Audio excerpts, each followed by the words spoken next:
চিন্তা থেকে এসছে।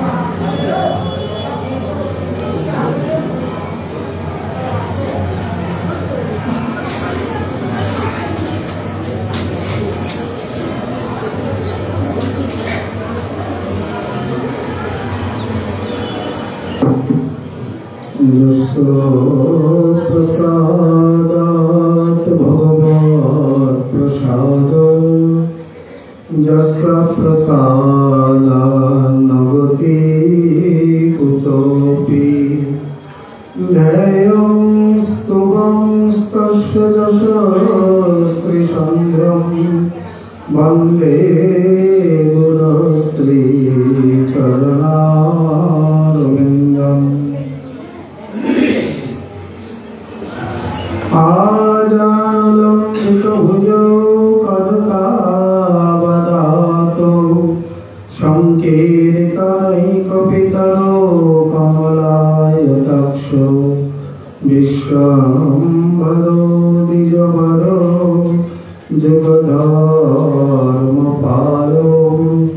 वन्दे जगत्प्रियकरो करुणावतारो।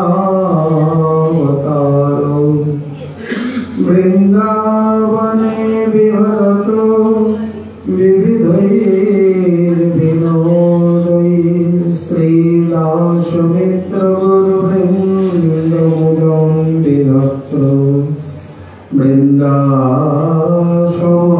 ललितया च विशाखया च संसेवमूर्तिजुगयोश्चरणे प्रपद्ये।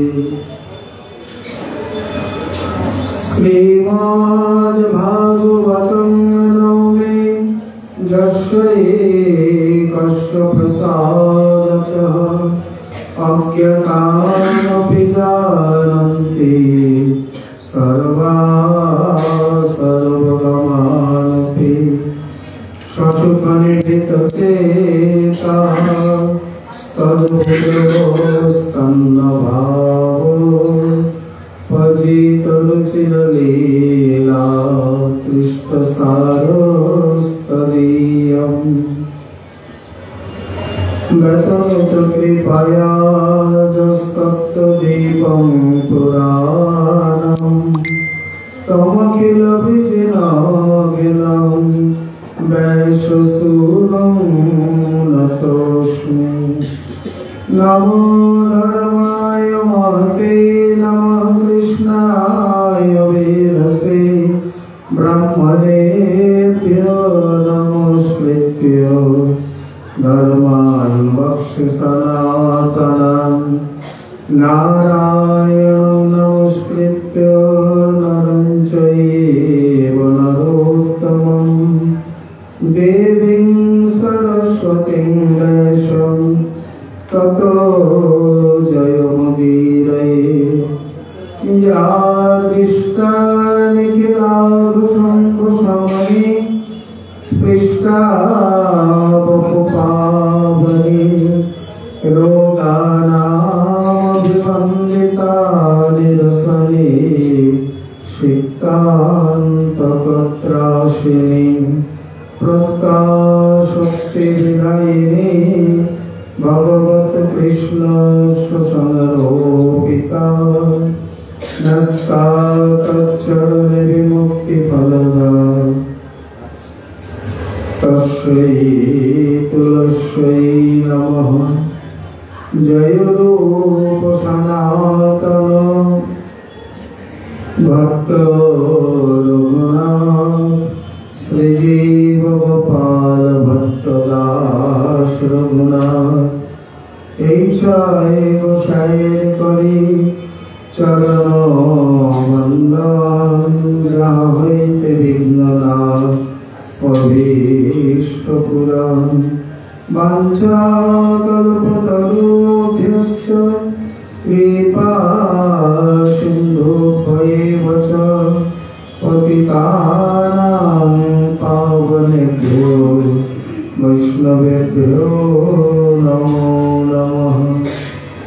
सर्वश्रोता वैष्णवे चरणे नमस्कार सभे मिले चरण धूलि शिरे दाओ आमार।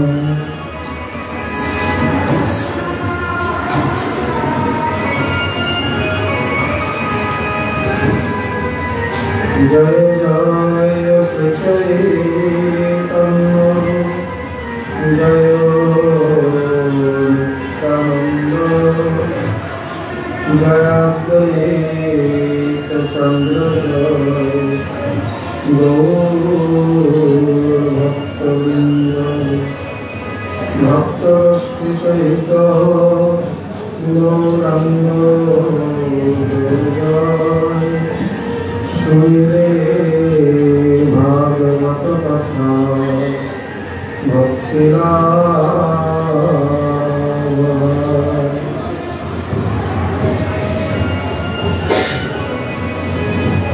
ईश्वरेर जन्मतिथि जेहन पवित्र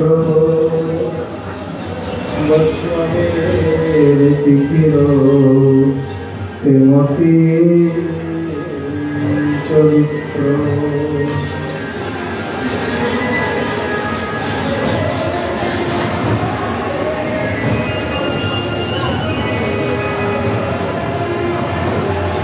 कलियुग पावन अवतार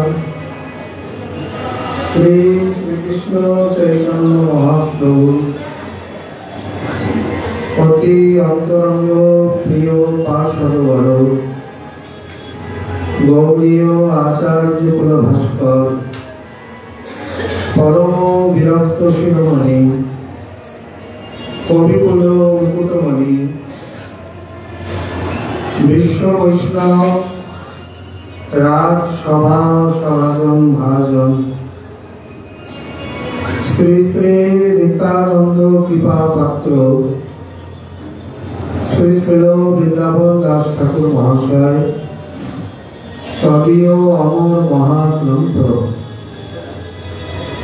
श्री श्री चैतन्य भागवते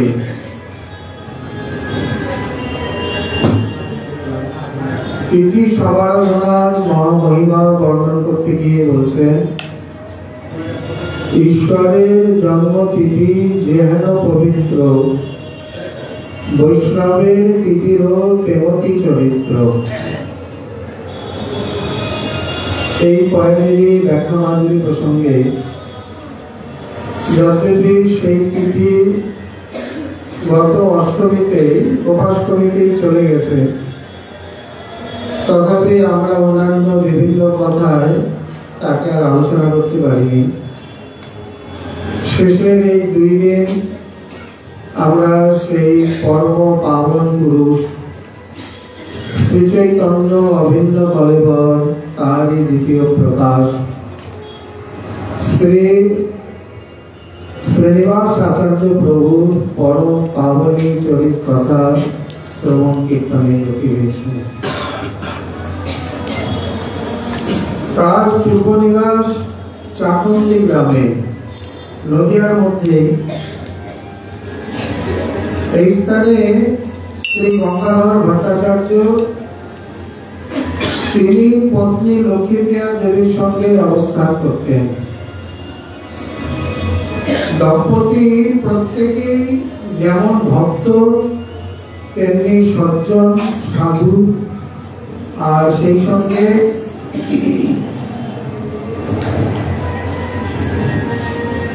মনে ছিল একজন সুন্দর পুত্র কামনা। যথার্থ একটি পুত্র তাদের প্রয়োজন। এই সময় তখন তারা অপুত্র অবস্থায়। এদিকে শ্রীমন মহাপ্রভু তিনি কাকাতে সন্ন্যাস নেবেন এই কথা যতটুকু গোপনেই ছিল তথাপি অনেক ভক্ত জানতে পেরেই যায়। তার মধ্যে শ্রী গঙ্গাধর ভট্টাচার্য একজন। ইনি কাটোয়াতে মহাপ্রভুর সন্ন্যাস লীলা দেখার জন্য উপস্থিত। ওদিকে মধুরাফি কোনো মতেই মহাপ্রভুর মস্তক মুন্ডন করতে সক্ষম হচ্ছে না। এমন সুন্দর চাচল চিকুর কেশের অন্তর্ধান হয়ে যাবে, অবাক হয়ে গেলে। প্রভু বলছেন, মরু তুমি তাড়াতাড়ি করো, আমার সময় হয়ে যায়। এখন সন্ন্যাসের বিধি করতেই হবে। শঙ্কর প্রণীত এই সন্ন্যাসের নিয়ম অনুযায়ী নিজেকে নিজের গির্জা হোম করে, মানে নিজের পিণ্ড নিজে দিয়ে তারপরে সন্ন্যাস গ্রহণ করেন। বারবার মধুনাবী মূর্ছিত হয়ে পড়ছে, প্রভু আবার তাকে চৈতন্য আদায় করছেন। এইভাবে এক সময় তার সেই কেশের অন্তর্ধান করেই দিলেন। যথারীতি বৃন্দাবন দাস ঠাকুর লিখছেন যে মহাপ্রভুর কেশ থাকাকালীন এক প্রকার সৌন্দর্য, আবার কেশ চলে যাওয়ার পর মণ্ডিত মস্তকের এক প্রকার সৌন্দর্য। ধৃতপতি দৌড় কমণ্ডল দণ্ডম দিব্য কালে বড় মণ্ডিত মণ্ডল তম প্রণমামি চ শ্রী সচিতালয়ম। অর্থাৎ নবীন সন্ন্যাসী তো মাত্র 24 বছর বয়স। এই সময় তার সন্ন্যাসের যে প্রকার, মানে কেশ কলাপের যে প্রকার রূপ, কেশ কলাপের অন্তর্ধানে মণ্ডিত মস্তকে তার আর এক সুন্দর রূপ। গঙ্গাধর ভট্টাচার্য আদি সকলে মূর্ছিত হয়ে পড়লেন। মহাপ্রভু তো বাইরে অত্যন্ত কঠোর, ভক্তবৃন্দ তো মূর্ছিত হবেই, তাই বলে পড়ে থাকলে চলবে? যেমন দক্ষিণ কবরতলে গঙ্গাধর পণ্ডিত মূর্ছিত, তাকে রেখে দিয়েই চলে গেলেন। এদিকেও গঙ্গাধর আদি মধুনাপিতাদি সব মূর্ছিত, প্রভু তাকেও রেখে চলে গেলেন।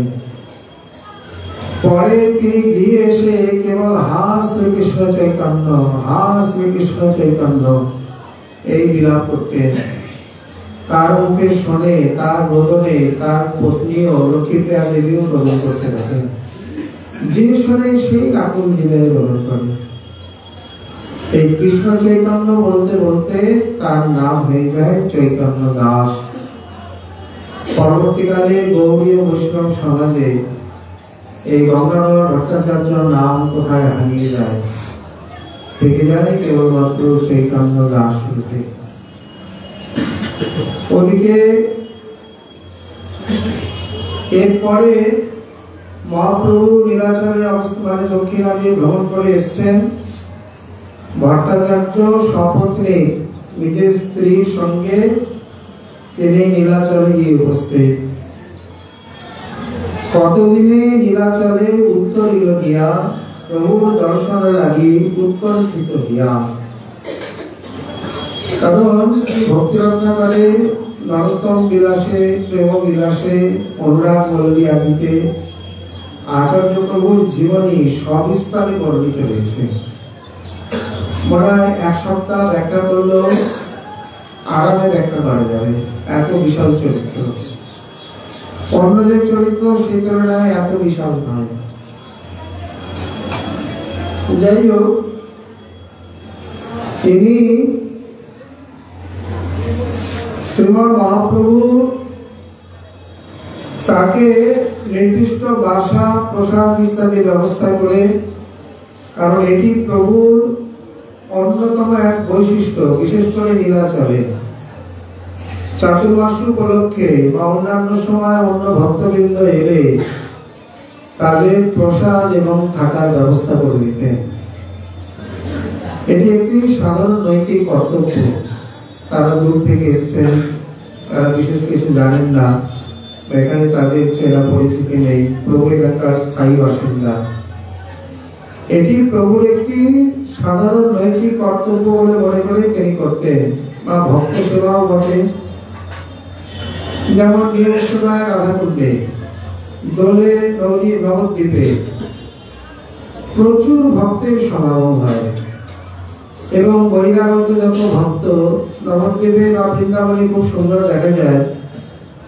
বিশেষ করে পরিক্রমার সময় যখন বহিরাগত ভক্তবৃন্দ আসে, কি বৃন্দাবনবাসী কি নবদ্বীপবাসী প্রত্যেকে, বিশেষ করে গ্রামাদের দিকে, তারা তাদের জায়গা বাসা সব ছেড়ে দিয়ে আহার আদি দিয়ে মানে যত প্রকারের সেবা করা যায় সমস্ত প্রকারের তারা এই পরিক্রমার্থীর সেবা করে থাকে। খুবই প্রশংসনীয় এবং খুবই চমৎকার ব্যবস্থা। অতএব এইরকম যদি না করতেন পরিক্রমার্থীরা কত অসুবিধা কত দুঃখে পড়তেন কে জানে। যেভাবে হোক আহার দিয়ে অর্থ আদি দিয়ে বাসস্থান দিয়ে ব্যবস্থা করে যে কোনো ভাবে তাদের সেবা করেন। তেমনি দোলে নবদ্বীপে নিয়ম সেবায় রাধাকুণ্ডে ইত্যাদিতে যে বহিরাগত ভক্তবৃন্দ আসেন তাদের স্বাভাবিক একটু থাকা বা প্রসাদের ব্যবস্থা অন্তত অতটা না হলেও, যেমন শ্রী মহারাজ জিকে দেখা যেত এরকম অনেকেই আছেন প্রথম গাড়ি থেকে নেমেছেন, কোথায় যাবেন ব্যবস্থা কোথায়, ঠিক আছে একদিন এখানে প্রসাদ পাও তারপর ব্যবস্থা করে যাবে। আবার যাওয়ার দিনও একটা তাড়াহুড়ো থাকে জিনিসপত্র গোছানো, যাওয়ার দিনও বলতেন এখানে প্রসাদ পেয়েছি। এটি একটি সাধারণ নৈতিক কর্তব্যের মধ্যেই পড়ে। মহাপ্রভু এই কর্তব্য থেকে মুখ মুড়িয়ে নেয়নি বা পশ্চাৎপদ হননি, সন্ন্যাসী বলে উদাসীন হয়ে ও তোমরা এসছো তোমরা ব্যবস্থা করে নাও তা করেনি। যতদূর সম্ভব নিজের মর্যাদা গণ্যের মধ্যে থেকে ভক্তবৃন্দের সেবা করতে, এও এক প্রকারের সেবা। মহাপ্রভু নিজেই বলছেন জগন্নাথ তোমা আনাইল হৃষ্ট হইয়া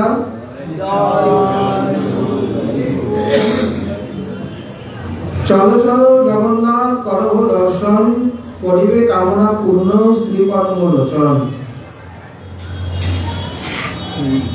চলো চলো করহ জগন্নাথ দর্শন, তোমার কামনা পূর্ণ করবে কি পদ্মলোচন প্রভু।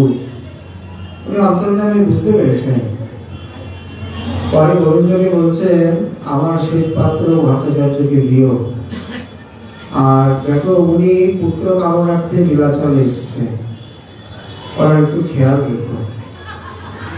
কারণ প্রভু বিচার করলেন যে আমি নিজে প্রকটিত হয়ে রাধা প্রেমরস নির্যাস অসীম বিশেষে আস্বাদন করলাম, যতদূর পারলাম লোকে বিতরণ করলাম, রূপ সনাতন আদির দ্বারা গ্রন্থ প্রকাশ করালাম, আর এইবার শ্রীনিবাস আদির দ্বারা তাকে প্রচার করালাম। চৈতন্য ভাগবতে বৃন্দাবন দাসদেব লিখছেন মহাপ্রভুর ত্রিবিধ অবতার বা প্রথম স্বয়ং আর দ্বিবিধ প্রকাশ রূপে। রূপ সনাতন আদি নয়, প্রথম স্বয়ং অবতার তিনি, দ্বিতীয় প্রকাশ শ্রীনিবাস, আর তৃতীয় প্রকাশ নিত্যানন্দ পুত্র বীরভদ্র প্রভু। এই ত্রিবিধ প্রকাশ তার দেখানো হয়েছে। তার মধ্যে দ্বিতীয় প্রকাশে তিনি ভক্তরত্নাকরে স্পষ্টই উল্লেখ করেছেন শ্রীনিবাস রূপে এই গ্রন্থকে তিনি প্রচার প্রসার করেন এবং মুখ্য দায়িত্ব তার উপরে ন্যস্ত ছিল, যার জন্য গ্রন্থ চুরির পর নরোত্তম শ্যামানন্দকে নিজ নিজ স্থানে পাঠিয়ে তিনি বাঁকুড়াতে থেকে যান বনবিষ্ণুপুরে। আমরা আসবো সে প্রসঙ্গে, তার জীবনের অন্যতম একটি কাহিনী। এই রূপে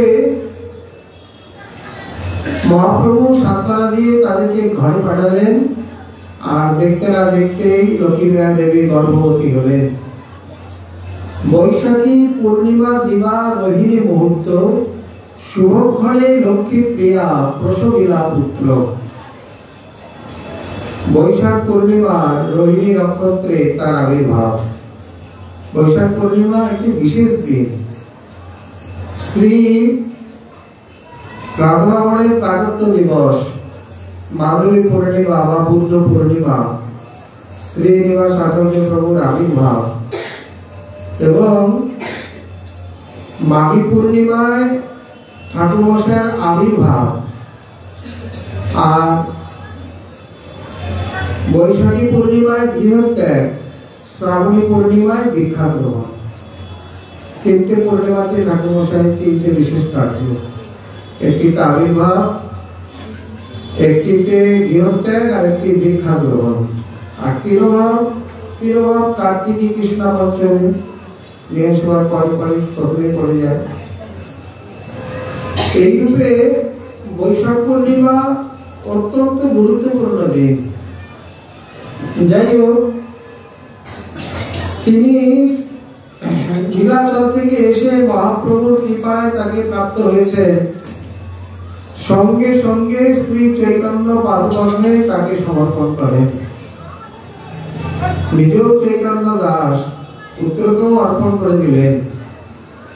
এই স্থানে একটি বিশেষ কথা রয়েছে, যেমন নিজস্ব সন্তান, সম্পদ এবং সময়ের 1/10 করে প্রভুকে অর্পণ করা উচিত। এটি গৃহীর অবশ্য কর্তব্য।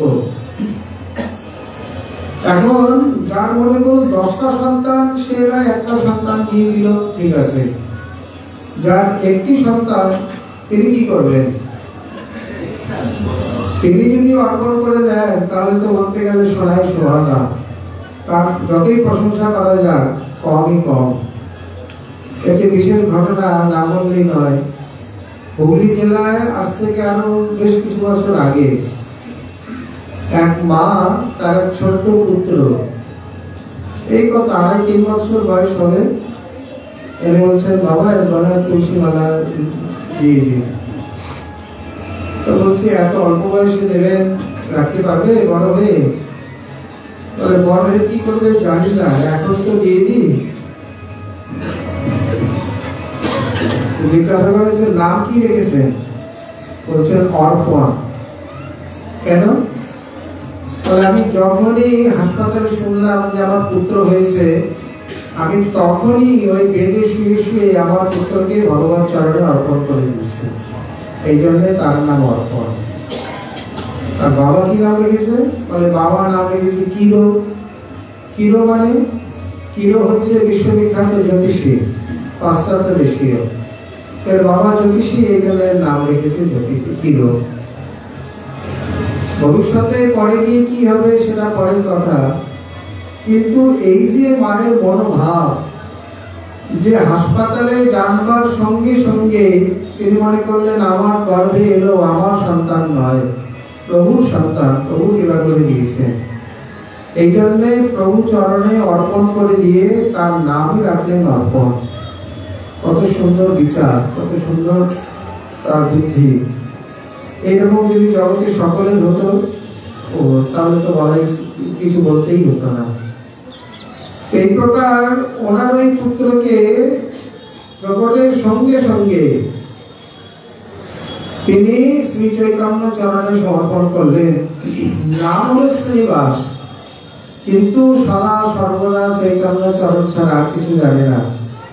একেবারে দ্বিতীয় চৈতন্যের রূপ নিয়ে প্রকট হয়েছে। যেমনি আগানুলম্বিত ভুজ, তেমনি চম্পক বরণ, দীর্ঘাকৃতি, উচ্চ নাসা, তীর পক্ষীর মতো।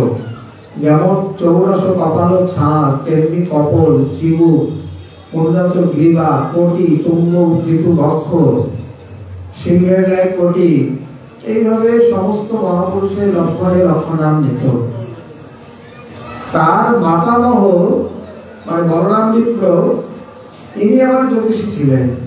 ইনি প্রকটের আগে গর্ভ পরীক্ষা করে বলে দিয়েছিলেন কোন মহাপুরুষ আসছে, এবং নীলাম্বর চক্রবর্তীর মতো শ্রীনিবাসের প্রাকট্যের পর তার শারীরিক লক্ষণ দেখে পরিষ্কার করে দিলেন এই পুত্র জগৎ উদ্ধার করবে। 32 প্রকারের মহাপুরুষের লক্ষণ আছে। তার মধ্যে সপ্তরক্ত, সরুন্নত, ত্রিরস্য, সপ্তম বিশাল ইত্যাদি করে শরীরের 7 জায়গায় যেমন রক্তবর্ণ, চোখের 2 কোণা, অধর, ওষ্ঠ, জিহ্বা, দন্তমূল, করমর্দতল, এগুলো রক্তবর্ণের হবে। কখনো দুই কপল হয়ে যায়, এটা নারীদের বেশি দেখা যায়। তেমনি কোটি মানে কোমর হবে সরু সিংহের মতো, বুক হবে উচ্চ চওড়া, মানে স্কন্ধ ঘাট ইত্যাদি হবে মজবুত শক্ত, কপাল হবে চওড়া, তেমনি বৃদ্ধি নাভি আর স্বর কণ্ঠস্বর এগুলো হবে গভীর। বাস্তবিক যাদের নাভি গভীর তাদের বুদ্ধি গভীর স্থির হয়। গভীর নাভি সুলক্ষণ, উচ্চ নাভি সুলক্ষণ নয়। তেমনি মেহন জঙ্ঘা ইত্যাদি স্থানগুলো হবে ক্ষুদ্র ইত্যাদি ইত্যাদি রূপে এই ৩২ প্রকার লক্ষণান্বিত পুরুষকে মহাপুরুষ বলে জানতে হবে। তার মধ্যে যদি ৫-৭টিও থাকে সেই প্রকার তার মধ্যে শক্তি বিভূতি প্রকাশ পাবে। ৩২টি একসঙ্গে সাধারণত দেখা যায় না, শ্রী ভগবানে বা ঐকান্তিক তদীয় জনেই দেখা যায়, তার মধ্যে সম্ভব না। যাই হোক, বলরাম বিপ্র দেখে বললেন, গঙ্গাধর এরপর চিন্তা করো না, তোমার পুত্র মহাভাগ্যবান, জগৎ উদ্ধার কার্যেই এসছেন। ছোটবেলা থেকে এত ধীশক্তি, পড়াশোনা, মানে তার ত্যাগ বৈরাগ্য সংসার উদাসীনতা, সেই সঙ্গে ভক্তি ভাব শ্রদ্ধা অত্যন্ত ধীশক্তি ইত্যাদি দেখে তোলের পণ্ডিত পিতা মাতা আত্মীয় পরিজন স্বজন প্রতিবেশী প্রত্যেকেই মুগ্ধ। সবাই ভাবছেন কত ভাগ্য করে কত গুণে এমন পেয়েছি। ঠিকই তো, জগন্নাথের কৃপায় হয়েছে। ওই যে মহাপ্রভুকে দর্শন করতে গেছিলেন, সেইখানে তিনি মানসিক করে এসেছিলেন, জগন্নাথের কাছে প্রার্থনা করে এসেছিলেন। প্রভু জগন্নাথ তোমার মনোবাসনা পূর্ণ করবে, যাও। যেহেতু মহাপ্রভু নিজের কার্য রয়েছে, এই জন্য প্রভু যেন তাকে কৃপা করে পাঠালেন বা নিজেই নিজের শক্তিতে প্রকটিত হলেন। মহতের আশীর্বাদে এইরকম কখনো কখনো হয়ে যায়, আবার কি জানি কখনো অন্যরকম হয়ে যায়। যেমন কুম্ভন দাসজি এই যে যমুনা মাতা গ্রামের পাশে, এখানে রাধাকুণ্ডের আশেপাশে, তার প্রথমে সন্তান ছিল না।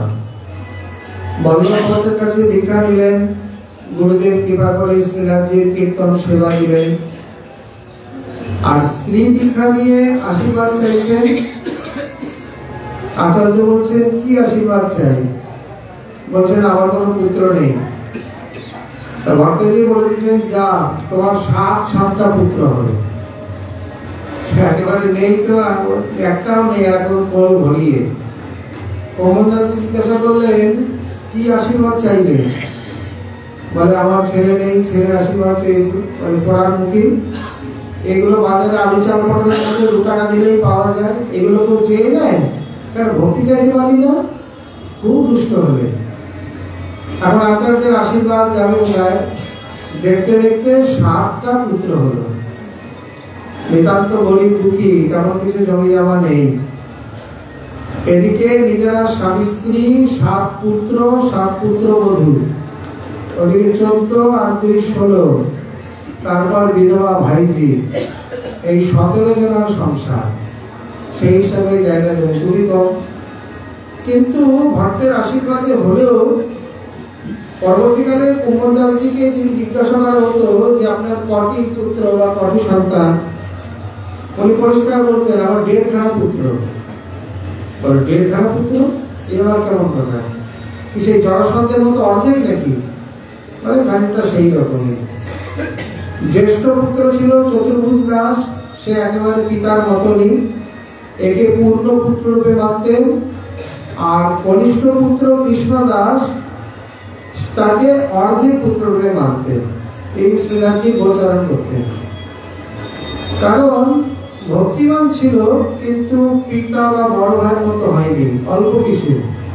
এই জন্য জ্যেষ্ঠ পুত্র পূর্ণ আর কনিষ্ঠ পুত্র অর্ধেক। বাকি মাঝে ৫ জনকে এখন উল্লেখই করতেন না, হয়তো সেরকম বড় মতো হয়নি। যতই বল্লভ ভট্টের আশীর্বাদে পুত্র হয়েছে। যেমন অদ্বৈত প্রভুর সব পুত্র সবাই কি তার মতো হয়েছে? হয়নি। ওই কয়েকজনই নাম শোনা যায়, অচ্যুতানন্দ, বলরাম, জগদীশ, কৃষ্ণ ইত্যাদি। বাদবাকি সবার নাম শোনা যায় না, কিন্তু বা সেই রকম নয়। অনেক অনেক ক্ষেত্রে এরকম ব্যতিক্রম দেখা যায়। এই স্থানে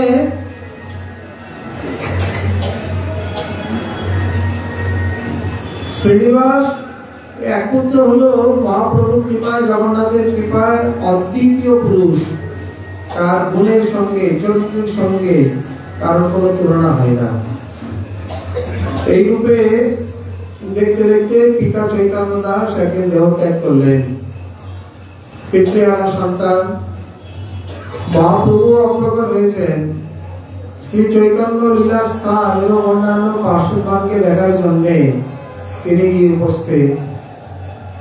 ওদিকে মহাপ্রভু নেই, সর্বদামোদর নেই। গদাধর পণ্ডিতের সঙ্গে গোপীনাথে গিয়ে সাক্ষাৎ করলেন। শ্রী গোপাল গুরু বা অন্যান্য আরো যারা রয়েছেন, ভট্টাচার্য, রায়রামানন্দ ইত্যাদি, সিকিমা ইতি, গোপীনাথ, পটনা ইত্যাদি ইত্যাদির সঙ্গে বেশ কিছুদিন থেকে মহাপ্রভুর সমস্ত লীলাস্থলী দর্শন করে উনি নীলাচল থেকে রওনা দিয়েছেন। প্রতিমধ্যে শুনলেন গদাধর পণ্ডিত শরীর রক্ষা করলেন। বিরহে প্রাণ যায় যায়। মানে বৈষ্ণব জগতে এটি যেন একটি বিশেষ রীতি। যখন বিশেষ কোনো মহাপুরুষ আসে, তাকে ঘিরে, তাকে লক্ষ্য করে একে এক করে মহাপুরুষ আগমন হতে থাকে। আর দৈবাত যদি কোনো একজন যাওয়া শুরু করে, তোমার যেন ধস নামিয়ে দিয়ে যায়। ওনার দেখে দেখি একের পর এক যেতেই থাকে। যেমন মহাপ্রভুকে অবলম্বন করে সকলে এলেন। যেই না মহাপ্রভু শুধু হরিদাস ঠাকুর আগে গেছেন, যেই না প্রভু অগ্রসর হলেন, দেখতে দেখতে একের পর এক সব চলে যেতে লাগলেন। ওদিকে নবদ্বীপে, নীলাচলে, বৃন্দাবনে যেখানে যত পরিবার আছেন এক এক করে যেন বিদায় নিচ্ছেন। যেমন রাধাকুণ্ডে আমরা দেখতে পাই 2018 নিয়ম সেবায় প্রথম শ্রী মহারাজজি যখন অগ্রসর হলেন, তারপরে পরেই চতুর্থীতে, মানে অন্নকূটের পরে চতুর্থীতে শ্রী মহারাজজি গেলেন। এরপরে শ্রীকৃষ্ণদাসজি মহারাজ, ওদিকে বরাকলি মহারাজ, কাম্যবনের রাধাকৃষ্ণ বাবা, বৃন্দাবনের একজন রামানন্দজি মহাত্মা এবং রামদাস বাবার মানে একজন, তারপরে শ্রী মুরারি বাবা, মানে একের পর এক যেন এদিকে শ্রী কৃষ্ণচন্দ্র গোস্বামী প্রভু, ওদিকে নবদ্বীপে দেবু প্রভু, মানে একের পর এক শুধু চলেই যেতে লাগলো। এখন আমার একটু শান্ত আছে, না জানি আবার কবে ধস নামা শুরু হয়। জগতে ভাগ্যাকাশ কোনো সময় ভাবে সৌভাগ্যান্বিত হয়, কোনো সময় আবার দুর্ভাগ্যের বাদল ছেয়ে যায়। যাই হোক, আচার্য প্রভু এসে নিজের মাতুলালয় মানে চাকন্দিকার থাকলেন না, জাজি গ্রামে শ্রী বলরাম বিপ্র মাতা মায়ের দাদু বাড়ি চলে গেলেন। সেখানে গিয়ে আরো পড়াশোনা করলেন এবং নবদ্বীপ লীলাস্থলী আদি দর্শনের জন্য এবং পড়াশোনার জন্য মাকে বলে তিনি নবদ্বীপে যান। এদিকে একদিন শ্রীখণ্ডে ঘুরে এলেন। শ্রীখণ্ডে তখন নরহরি সরকার ঠাকুর, শ্রী রঘুনন্দন ইত্যাদি অবস্থান করছে। আচার্যের প্রেম ভাব, সুউন্নত লক্ষণ, সুন্দর চরিত্র, চম্পক বরণ, এই প্রকার মহাপুরুষোচিত আকৃতি লক্ষণ দেখে খুব কৃপা করলেন। আলিঙ্গন করে খুব শক্তি সঞ্চারা দিতেন। নবদ্বীপে তখনকার দিনে যত লীলা পরিকরানি ছিল, মহাপ্রভুর আঙিনায় কেবল বংশীবদন ঠাকুর রয়েছে। মাতা লক্ষ্মীপ্রিয়া দেবী তখন নির্জন বনবাসের মতো, কারোর সঙ্গে দেখা সাক্ষাৎ করেন না। ইনি আগে তো তাও প্রভু যখন প্রকট ছিলেন, দিনান্তে একবার দর্শন দিতেন। সারাদিন হরিনাম করে যতটুকু চাল একত্রিত হতো তাকে প্রভুর ভোগ লাগিয়ে তাই একটু প্রসাদ পেতেন। তাও আবার বাইরে অবৈধ ভক্ত, তাদের অবহেলা করতে দিতে হতো। কিন্তু প্রভুর অপ্রকারে তিনি দর্শনাদিও বন্ধ করে দিলেন। বংশীবদন ঠাকুরের নিকট আচার্য প্রভু একান্ত প্রার্থনা জানালেন। তিনি গিয়ে ঠাকুরানীকে জানালেন। প্রথমে চুপ করে রইলেন, ভাবছেন দর্শন দেবেন কিনা। পরে যখন অন্তরে প্রেরণা হলো যে প্রভুরই দ্বিতীয় রূপ, তখন তিনি বললেন ঠিক আছে, তাকে ডাকো। আচার্য প্রভু দূর থেকে, কারণ লক্ষ্মীপ্রিয়া দেবী মহাপ্রভুর গৃহিণী, আবার ওনার মায়ের নামও লক্ষ্মীপ্রিয়া দেবী। এখানে এখন লক্ষ্মীপ্রিয়া দেবী নেই, রয়েছেন তার মহাপ্রভুর দ্বিতীয় পত্নী বিষ্ণুপ্রিয়া দেবী। একই অভিন্ন কলবরে দর্শন করে সাষ্টাঙ্গ দণ্ডবত প্রণামাদি জ্ঞাপন করলেন। লক্ষ্মীপ্রিয়া দেবী মানে এই কৃচ্ছ তপস্যা করতে করতে এমন ক্ষীণ কলেবর হয়ে গেছে, কোথায় তার রূপ যৌবন, কোথায় তার লাবণ্য, দেখে মনে হচ্ছে কেবলমাত্র শরীর ত্যাগের জন্য অপেক্ষা করে আছে কোন এক নারী মূর্তি, যার না আছে উদারে কোনো অন্ন, না আছে কোনো প্রসাধন, না আছে কোনো আড়ম্বর, রূপ যৌবন লাবণ্য ইত্যাদি। দেখেই অধীর হয়ে পড়লেন। বাস্তবিক এই দৃশ্য দেখে কোন পাষাণ স্থির থাকতে পারে। এইভাবে নবদ্বীপে কিছুদিন থেকে চলে যান শান্তিপুরে। শ্রী আচার্য প্রভু নেই, ওদিকে শ্রী সীতা দেবী ওই রকম দ্বিতীয় বিষ্ণুপ্রিয়া দেবীর মতো কি করে বাড়া। কোনো মতে তিনিও দর্শন প্রার্থনা করলেন। ঈশান ঠাকুর মানে শ্রী অদ্বৈতের ভৃত্য, উনি কৃপা করে সীতা দেবীকে দর্শন করালেন। এখানেও তার সেই প্রাণ বিদীর্ণ হওয়ার মতো অবস্থা।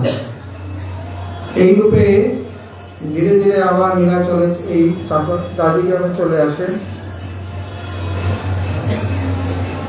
এখানে এসে অন্যান্য যত ভক্তবৃন্দ ইত্যাদি হয়েছেন, তিনি তাদের দর্শন করলেন। এদিকে শ্রী পরমেশ্বরী দাস মানে নিত্যানন্দ ঘরণী বাগানবা ঠাকুরানীর যে সেবক, খড়দাতে গিয়ে সেইখানে তার চরণ দর্শন করলেন, ঠাকুরানীর চরণ দর্শন করলেন ইত্যাদি। তৎকালীন নবদ্বীপ, নীলাচল, শ্রীখণ্ড, শান্তিপুর, একচক্রাদি, এই তো আমাদের মুখ্য কয়েকটি তীর্থস্থান। এই স্থানে প্রকটাপ্রকট যত পরিকর আদি ছিলেন, সকলকে দর্শন করে শ্রীচরণ বন্দনা কৃপা আশীর্বাদ নিয়ে এরপর তিনি মাতার অনুমতি নিয়ে চলে যান বৃন্দাবনে শ্রী প্রভুর নিকট অগ্রগামীর জন্য। তখনকার দিনে বৃন্দাবন মানে প্রাণের আশা ত্যাগ করে পাঠাতে হতো।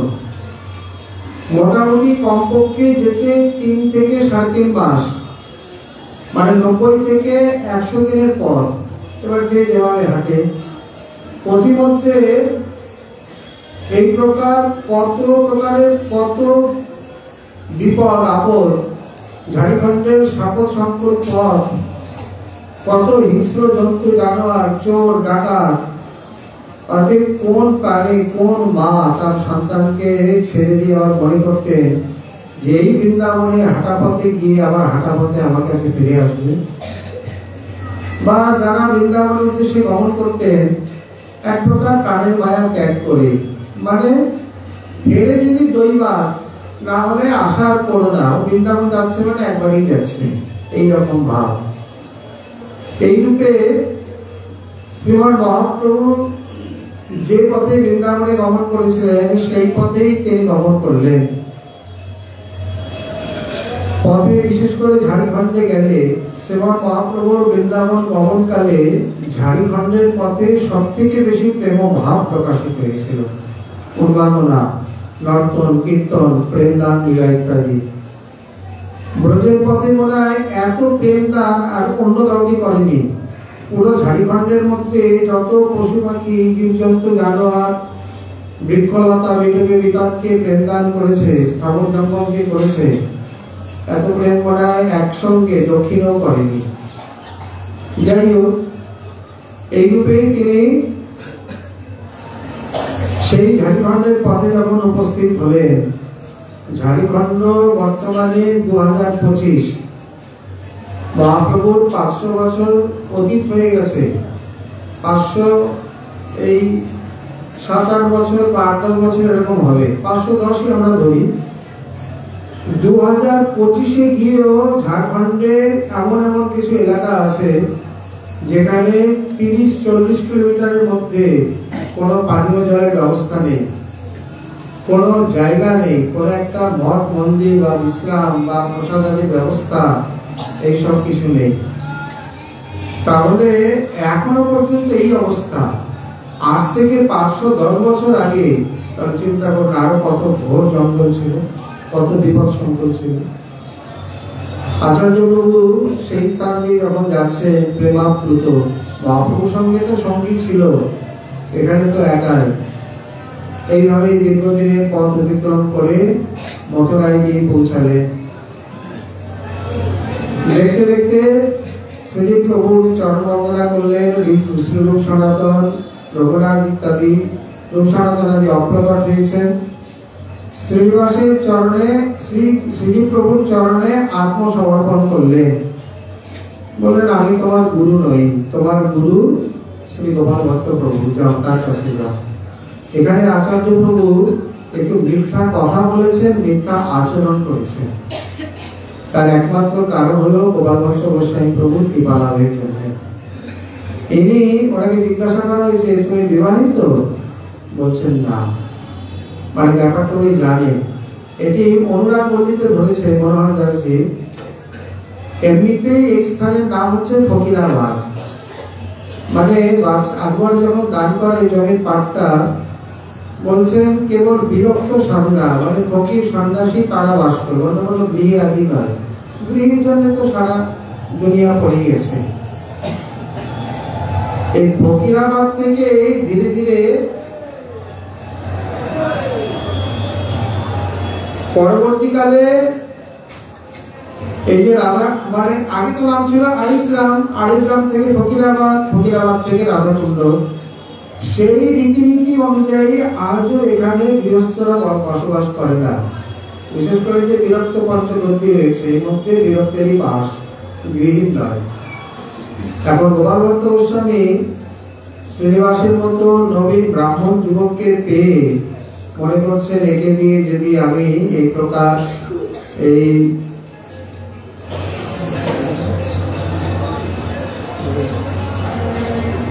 মনে করছেন যদি রাধা ভবনের সেবা ভার দিই তাহলে আমি যোগ্য সেবক পাবো, আমি নিশ্চিত হব। কারণ যাদের যাদের এই বিগ্রহ সেবা বা মঠ মন্দির ইত্যাদি অধিকার রয়েছে, তাদের উত্তর সেবকের একটা চিন্তা মাথায় থাকে, পরবর্তীকালে কে সেবা করবে, কোন যোগ্য ব্যক্তির হাতে দিয়ে দেবে। আচার্য প্রভু এইভাবে তার কাছে ভাগবত গোস্বামী গ্রন্থ ইত্যাদি অধ্যয়ন করছেন। এই সময় বৈষ্ণব জগতের আরো অন্য দুই তারকা শ্রী নিত্যানন্দ প্রেমঘন তনু নরোত্তম ঠাকুর মহাশয়, প্রেমভক্তির মহারাজ, আর শ্রী অদ্বৈত প্রভুর প্রকাশ শ্রী হৃদয় চৈতন্য ঠাকুরের প্রাণধন বলতে গেলে শ্রী শ্যামানন্দ প্রভু এসে, মানে দুঃখী কৃষ্ণ দাস এসে উপস্থিত হন। পরে তো তার নাম রাখি শ্যামানন্দ বা প্রভু বলে উপাধি দেওয়া হয়। তিনজনকে শ্রী প্রভু উপাধি দিয়েছেন। শ্রীনিবাস প্রভুকে আচার্য, নরোত্তমকে ঠাকুর মহাশয়, আর দুঃখী কৃষ্ণদাসকে প্রভু। শ্যামানন্দ নাম রাধারানীর দেওয়া। শ্যামেতেই যার আনন্দ বা শ্যাম যাকে থেকে আনন্দিত হয় বা শ্যাম থেকে যিনি আনন্দ লাভ করেন ইত্যাদি বিবিধ উৎপত্তিতে তার নাম হলো শ্যামানন্দ। যাই হোক, শ্রী রাঘব পণ্ডিতকে ডেকে এখানে দুজনের কথা বলা হয়। এক রাঘব পণ্ডিতের দুভাগ মুসলিমতে রয়েছে, আবার কেউ কেউ বলে দক্ষিণ ভারতে। যাই হোক, শ্রীজীব প্রভুর উপর সম্প্রদায়ের সমস্ত ভার, মুখ্য আচার্য, গ্রন্থ প্রকাশ, চিঠি লেখা, সেবা পরিচালনা, অন্যান্য কার্যভার, এই জন্য তিনি সঙ্গে না গিয়ে রাঘব পণ্ডিতকে দিয়ে বৃন্দাবন পরিক্রমায় পাঠালেন। শ্রী ভক্তি রত্নাকরে বিশেষ করে পঞ্চম তরঙ্গে এই নবদ্বীপ বৃন্দাবন পরিক্রমা সবিস্তারে বর্ণিত আছে। মানে পুরো মথুরা মাহাত্ম্য বা বড় পুরাণ আদিকে ভক্তি রত্নাকরে নরহরি চক্রবর্তী পাদ তুলে ধরেছেন। এবং এই প্রসঙ্গে রাসস্থলীতে গিয়ে সুর, তাল, মূর্ছনা, রাগরাগিনী, জ্যোতি, গতি, বিভঙ্গ, সঙ্গীত শাস্ত্রের সম্পূর্ণ বিষয়গুলিকে এত পুঙ্খানুপুঙ্খ সুন্দরভাবে তুলে ধরেছেন যে চিন্তা করা যায় না। মনে হয় তিনি মস্ত বড় সঙ্গীত বিশারদ ছিলেন। তাহলে সঙ্গীতের এই প্রকার বিস্তার বিবরণ দেখে দেখে কেবল সম্ভব হয় না। প্রতিটি স্থানে যে যে স্থানে গেছে তার মহিমা, তার লীলাস্থলী বর্ণন মানে লীলা আদি বর্ণন করে তারপরে অন্য স্থানে গেছেন। এই রূপে দীর্ঘদিনের পরিক্রমা, অধ্যয়ন ইত্যাদি করে এখানে ঘটনা উল্লেখ নেই, কিন্তু এর মধ্যে এত দীর্ঘ দিবস দেখে ওদিকে শ্রীনিবাসের পত্নী মানে তখন তার বিয়ে হয়ে গেছে ঈশ্বরী দেবী, দ্রৌপদী দেবী, তারা রামচন্দ্রকে বলছেন যাও, প্রভু কতদিন হলো বৃন্দাবনে গেছেন এখনো ফেরেননি, তিনি আসবেন কিনা আসেন কিনা কোনো সংবাদ তো পাই না, এই বৃন্দাবনে কি বাড়ির কথা ভুলেই গেছেন। রামচন্দ্র বলছেন মা চিন্তা করবেন না, যাই হোক আমার প্রভু অন্তত আমাকে না জানিয়ে যাবে না, এটা আমার সুদৃঢ় বিশ্বাস। কারণ বৈষ্ণব সমাজে বিশেষ করে গৌড়ীয় পরম্পরায় গুরু ভক্তির দৃষ্টান্ত দিতে গেলে শ্রী ঠাকুর মহাশয় এবং শ্রী রামচন্দ্র কবিরাজ এই দুই অদ্বিতীয় দৃষ্টান্ত। তিনি দেবীর কথায় বৃন্দাবন রওনা হলেন, এসে দেখছেন আচার্য প্রভু অক্ষত শরীরে আছে, আর এখানে উনি বুঝতে পারেননি, এসে সমস্ত কথা বলে দিয়েছেন। গোপাল ভট্ট গোস্বামী জানতে পেরে এত দুষ্ট হলেন। গোপাল ভট্ট গোস্বামী খুব তেজস্বী ছিলেন।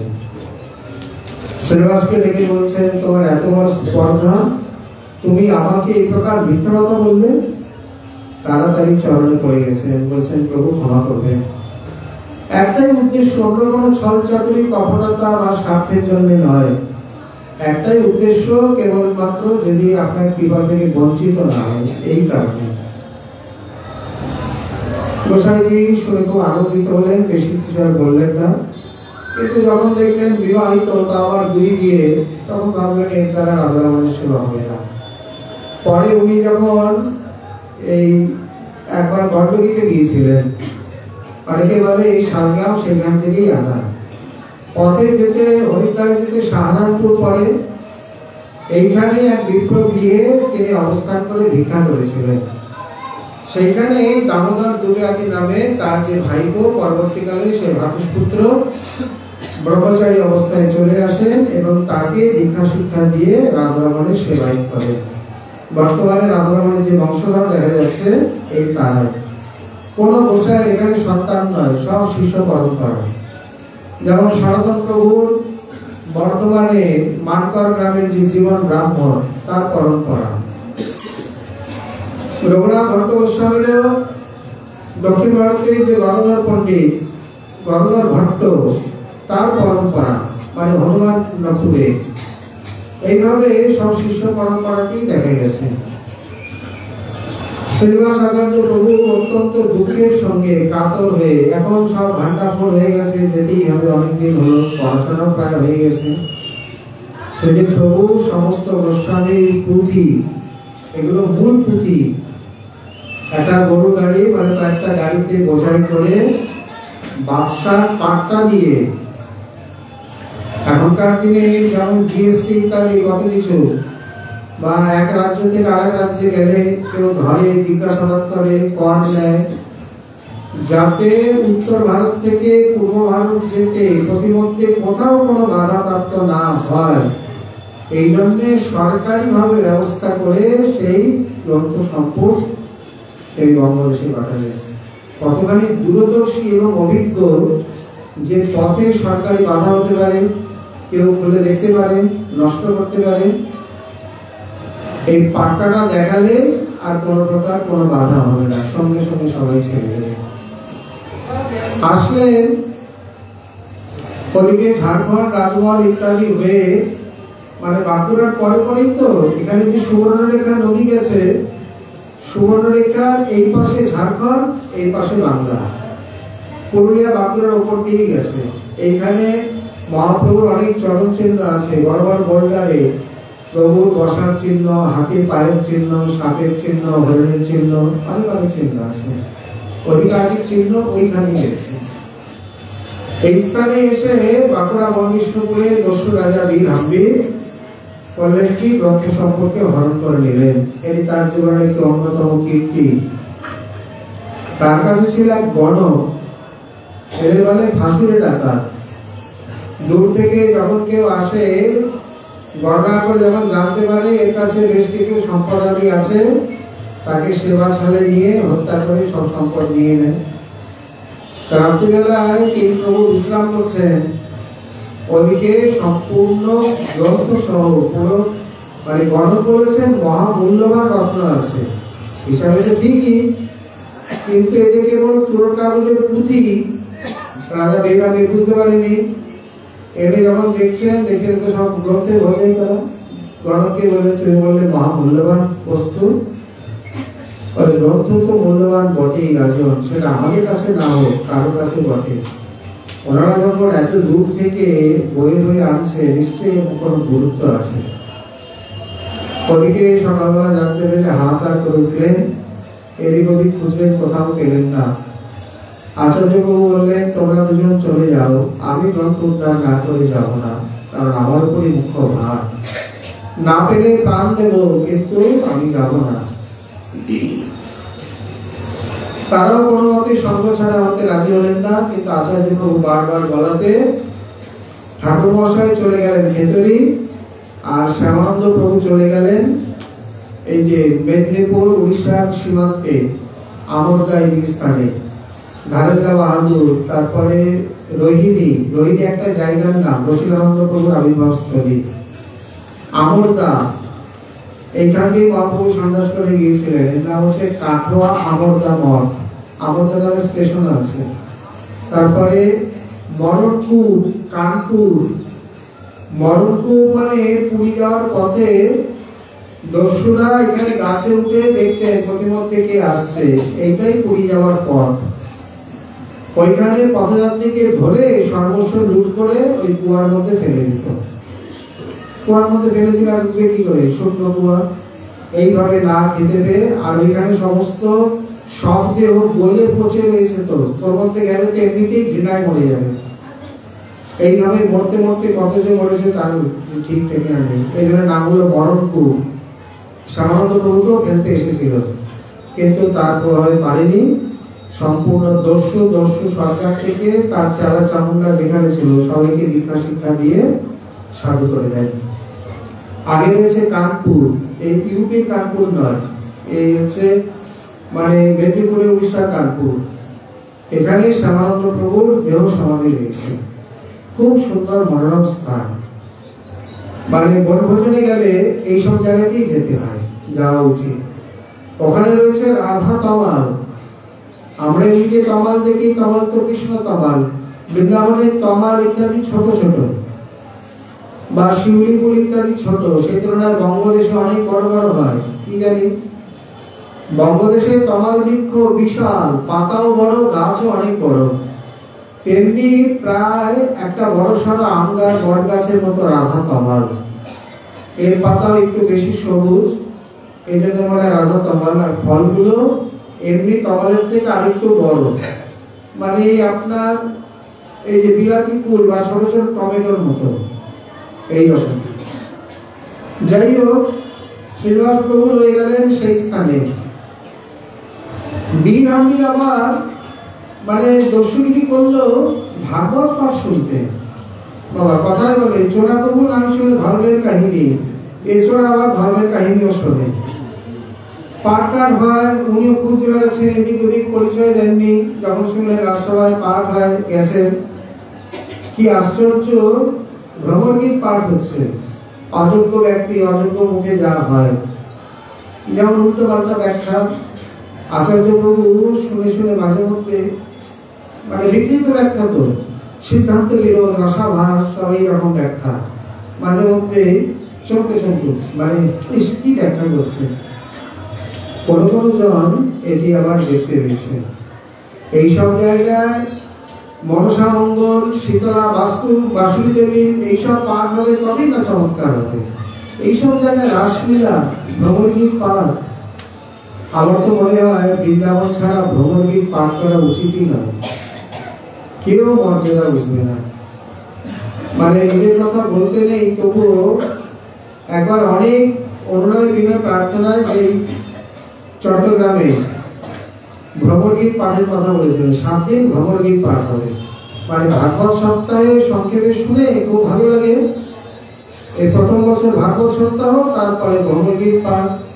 এবার 7 দিন যখন ভ্রমর গীত, যেখানে আমাদের রাধাকুণ্ডে 1 মাস ধরে ভ্রমর গীত পাঠ হয়, তো 7 দিন একটু বিস্তারে টিকা টিপ্পনী নিয়ে আলোচনা হচ্ছে। কিন্তু 1.5 দিনের মধ্যেই পরিষ্কার বোঝা গেল ভক্তবৃন্দ নিতে পারছে না। হয়তো সেখানে মাতৃ সহযোগেরও ত্রুটি। 2-3 দিন পর একজন বলেই দিলেন, অমুক গোসাই এসে কি সুন্দর হাসায় কান্দায়, আর আপনার বাড়িতে কোনো হাসি কান্না কিছুই নাই। পরিষ্কার বোঝা গেল যে অনধিকারী। উদ্ধব সন্দেশে কান্না আছে, কিন্তু উদ্ধব সন্দেশে হাসি কোথা থেকে আসবে? কে আনতে পারে? আর কিভাবে পাঠ করলে উদ্ধব সন্দেশে হাসি আসে? পরমাত্ম 7 দিনে মানে প্রভু কিবা উত্তীর্ণ হলো, সেই দিন থেকে মনে মনে সংকল্প হলো যে ব্রজের বাইরে বাবা আর উদ্ধব সন্দেশ নয়। ওই সামান্য তো সপ্তাহ মানে যা আসে তাই, তাও ঘন্টাখানিক প্রায় আলোচনা হয়। কিন্তু ব্রজবাসী বৈষ্ণব ছাড়া উদ্ধব সন্দেশের গ্রাহক বা সেই রকম বাইরে বিশেষ 2-4 জন ছাড়া এর গ্রাহক খুবই বিরল। আচার্য প্রভুর এই অবস্থা দেখে কেউ কেউ বলছেন, আপনি এরকম করছেন কেন? উনি কি বলবেন? বলে আমার কিছু ব্যায়াম আছে। বলছেন নাকি না পাঠ শুনে এরকম করছেন, পাঠ ঠিক হচ্ছে না নাকি আপনি করবেন? যেই বলেছেন, বলে রাজা আমাকে সুযোগ দেবে? বলে হ্যাঁ, দেবে না কেন? বলে পরের দিন ওনাকে পাঠে বসালেন। প্রথমে বীর ওনার দিব্য কালেবার থেকে মুগ্ধ হয়ে গেছে। আসলে চেহারার একটা মূল্য রয়েছে। কথায় বলে পহিলে দর্শনধারী, পিছে গুণ বিচার। মহাপ্রভু এই রূপ নিয়েই তো প্রকটিত হয়েছে। তার আদরলম্বিত ভুজ, দীর্ঘাকৃতি, চম্পক বরণ, সুন্দর সুঠাম শরীর, সমস্ত দিব্য লক্ষণ দেখে প্রথমেই মুগ্ধ। তারপরে তিনি তার মুখে ভ্রমর গীত শুনলেন। আর কিছু না হোক, সুন্দর কথা শুনলে তো বোঝা যায় আমাদের থেকে তো সম্পূর্ণ ভিন্ন প্রকৃতির। এই তার পরিচয় জানার জন্য ব্যগ্র হয়ে পড়লেন। ধীরে ধীরে সমস্ত কথা জানলেন এবং এও শুনলেন যে তার বিশাল রত্ন ভান্ডার গ্রন্থরাজি চুরি হয়ে গেছে, যার জন্য তিনি অত্যন্ত মহাহত। রাজা ভাবছেন, ও বাবা, এই তো চোরের কাছে সে বলে চোর কে, এখন কি করবেন?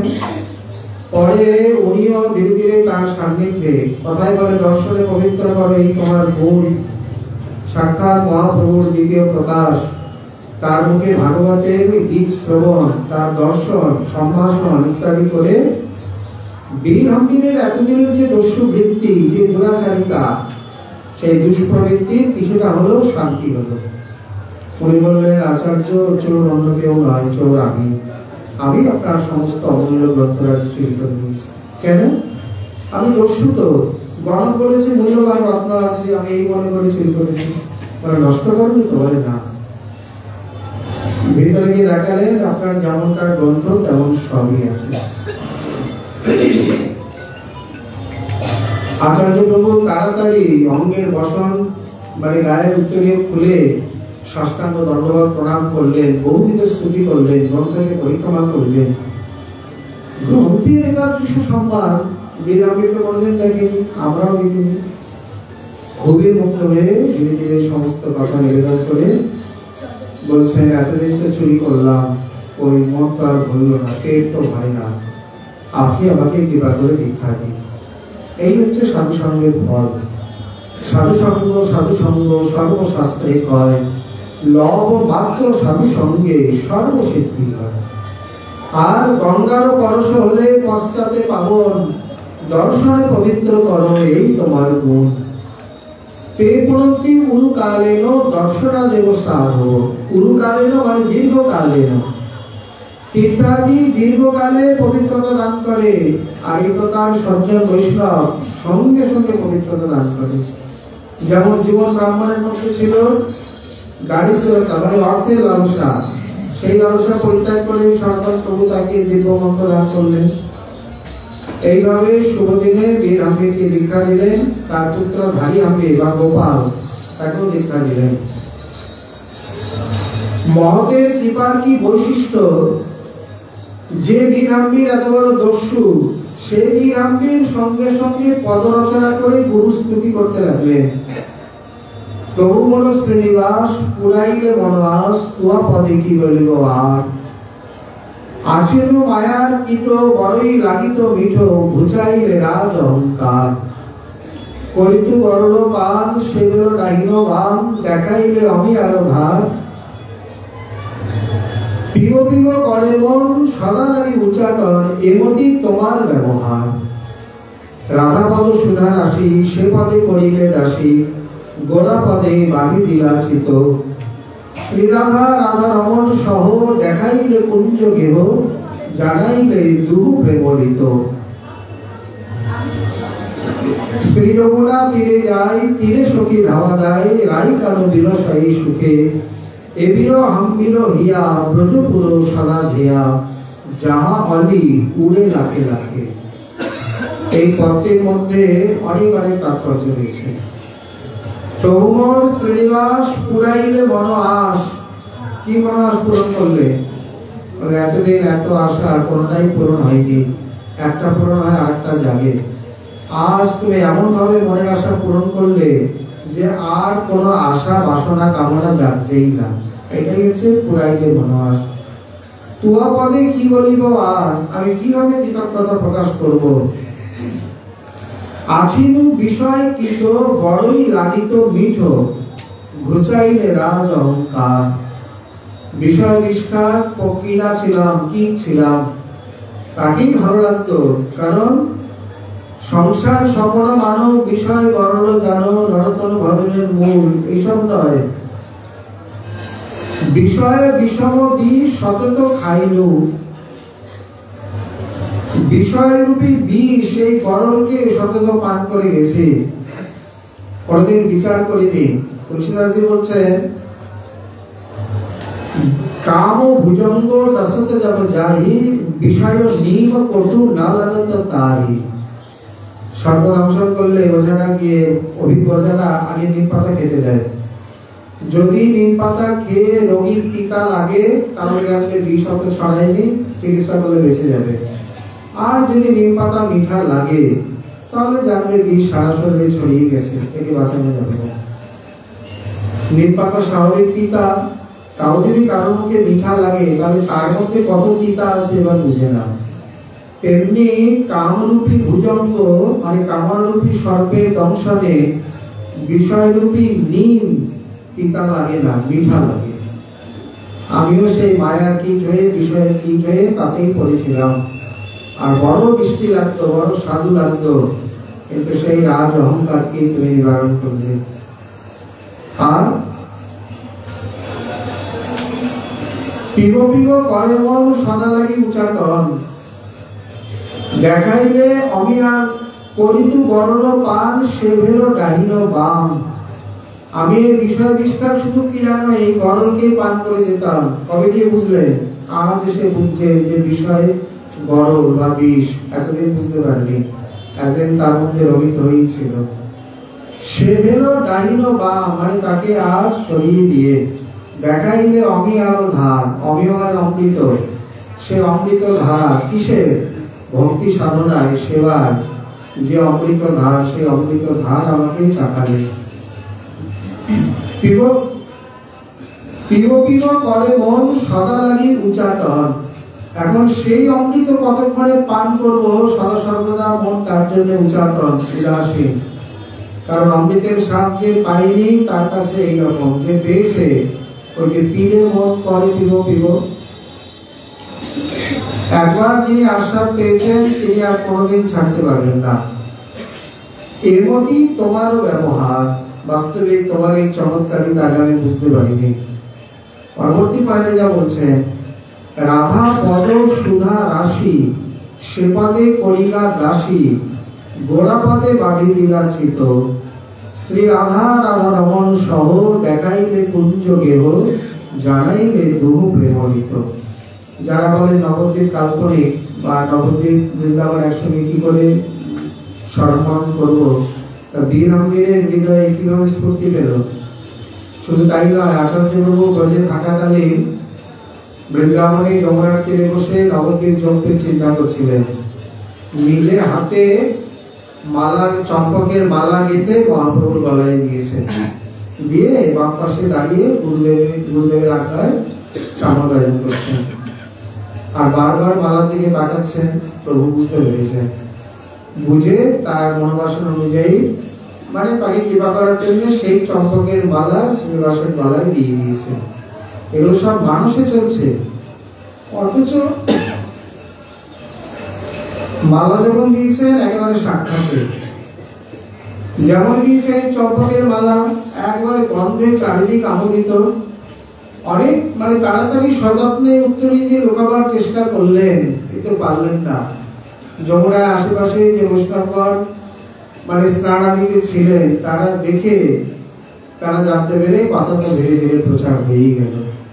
তাহলে যার গুরুদেব নবদ্বীপ যোগপীঠে এই প্রকার প্রসিদ্ধ বা নূতন চিন্তা করে দুয়ের সত্যতা স্থাপন করে গেছে, তার শিষ্য তার কৃপা মাত্র বুঝবে না কেন? তাহলে কিভাবে কৃপা সঞ্চার করেছিলেন যে হেন দস্যু রাজা কি করে তার হৃদয়ে এই প্রকার বৈষ্ণব শাস্ত্রের চরম পরম তত্ত্ব নিয়ে স্ফূর্তিপ্রাপ্ত হল। রাধা পদ সুধা রাশি সে পদে করিলা দাসী, এই ভাব জানলো কি করে? শুধু মন্দির ভাব দিলে হয়ে গেল? এখানে তো কত লোককে বলতে হয়, বোঝেই না, একটা করে বোঝানো যায় না। আর উনি সঙ্গে সঙ্গে বুঝতে পেরে তার কৃতজ্ঞতা প্রকাশ করছে। গোড়া পদে বাঁধি দিলা চিত, মানে হেতান গৌরচন্দ্র বাবু সেটা রাধা কৃষ্ণ। আর শ্রী রাধা রাধা রমন সহ দেখাইলে কুঞ্জ গেহ জানাইলে দুহু প্রেমরিত। তাদের প্রেমের যে রীতি নীতি বৈশিষ্ট্য পর্যায় সেবা ক্রম ইত্যাদি তুমি কৃপা করে জানাইলে। শ্রী যমুনা তীরে যাই তীরে সখী ধাওয়া ধায় রাই কারো বিরসয়ে সুখে যে নিত্য লীলা বা নিত্য রাস লীলা এবির হাম্বির হিয়া ব্রজপুর সদা ধেয়া। প্রভু কৃপা করুন যেন সদা সর্বদা এই চিন্তায় মনে নিজ সিদ্ধ দেহ করিয়া ভাবন রাত্রি দিন চিন্তে ব্রজে রাধা কৃষ্ণের চরণ। যাহা অলি, অলি মানে সখী, অলি মানে মৌমাছি, এখানে সখী। যাহা অলি উড়ে লাখে লাখে, বলে সখীরা কি ওড়ে নাকি? মৌমাছি ওড়ে, তাহলে এখানে মৌমাছির কথা বলাই উচিত ছিল। বলছেন না, এখানে উড়ে মানে সখীগণ আনন্দে সেবানন্দে প্রেমানন্দে বিচরণ করে বেড়াচ্ছে, ওইটাই তাদের ওড়া। এই কারণে বলছেন যাহা অলি উড়ে লাখে লাখে। এই রূপে দীক্ষা গ্রহণের সঙ্গে সঙ্গে তার মধ্যে যে তত্ত্বের স্ফূর্তি হয় এটি প্রমাণ করে দেয় যে তিনি কি জাতীয় কৃপা লাভ করেছিলেন। এই রূপে আচার্য প্রভুর চরিত্রের কোনো শেষ নেই। আগামী দিন আমরা এই বিষয়ে আশা রাখি। আগামী দিন আমাদের এই সকালের কথা 15 মিনিট আগে শুরু হবে, কারণ ভাগবত পরিক্রমা রয়েছে প্রতি বছরের মতনই 15টায় শুরু হবে। ভাগবত পাঠের অন্তে ভাগবত পরিক্রমা এবং আগামী দিন সন্ধ্যাতেও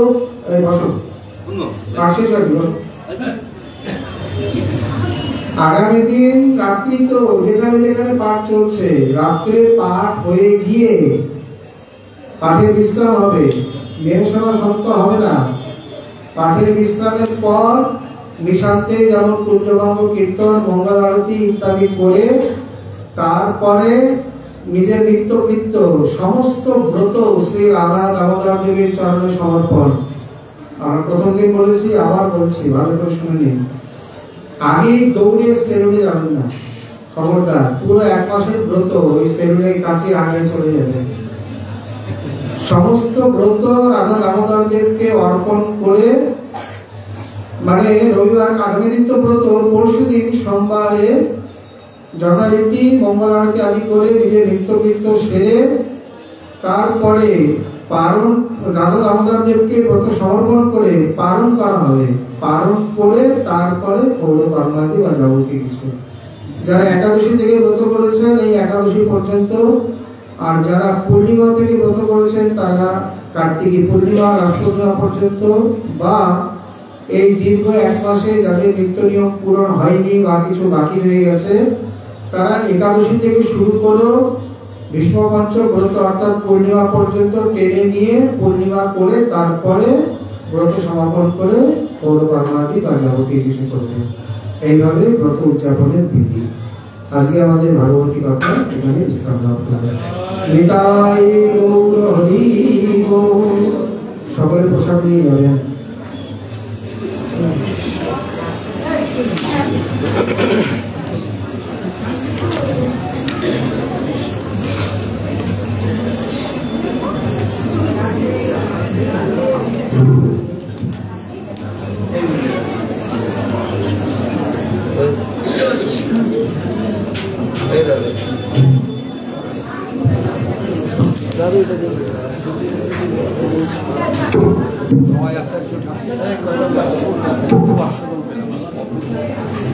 আমি আর এই বাবা চাকরি ছিলাম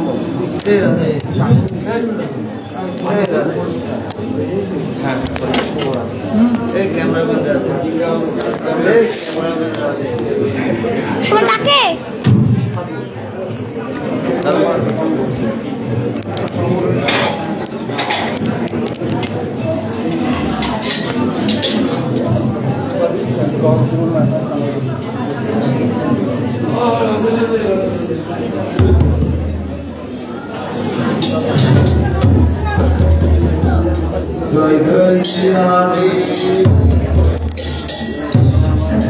জয় জয় রাধে কৃষ্ণ,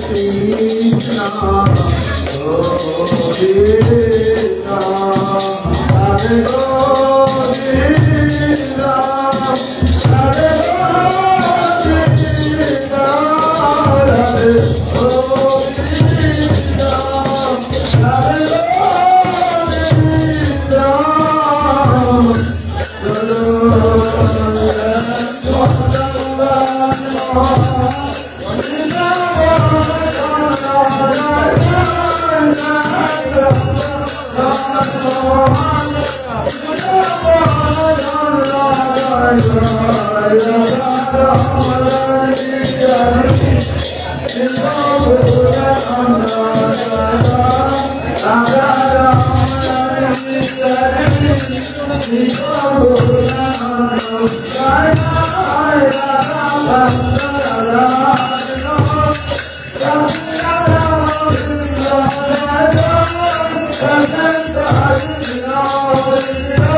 Hare